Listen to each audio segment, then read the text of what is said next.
of Jesus as Lord in your life, the atmosphere changes. Bwana asifiwe sana. Ninakutangazia kuanzia leo usitembee na uoga tena. Stop walking in fear. Anza kutembea na ujasiri, ujue ya kwamba kuna jina ulilopewa ambalo ni juu ya majina yote. There is a name that is above every other name. Kuna jina ambalo limepita majina ya wakubwa. Kuna majina ambayo yanakuja na yanaenda, lakini jina la Bwana wetu Yesu Kristo limebaki kuwa imara siku zote. Ninaomba jina hilo lifanye kazi ndani ya maisha yako. I pray the name of Jesus to begin working in your life. Number 2, very quickly. Number 2, the Bible saying, number 2, very quickly. Ya pili, principle number 2. I do not have a care. Sina wasiwasi. I don't have a care.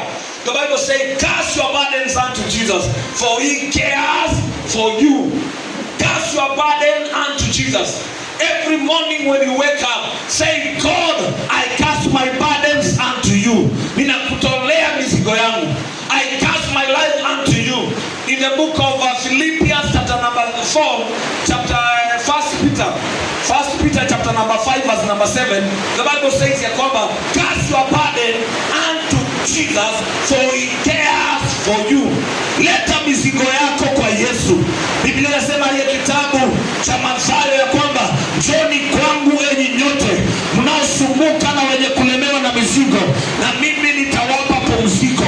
When you have a burden in your life, wacha kung'ang'ana na mizigo. Wewe mpatie Yesu.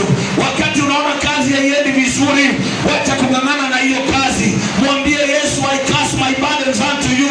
Wakati unaona ndoa haiendi vizuri, sema, Jesus, I cast my burden unto you. Mimi sitang'ang'ana na wewe huko, kwa sababu uko na mamlaka, uko na uwezo. I cast my burdens unto you. Hallelujah. Patia Yesu makofi mazuri. Patia Yesu shangwe na vigelegele.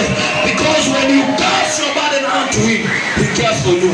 Cast your burden unto Jesus, for he cares for you. Cast your burden unto him.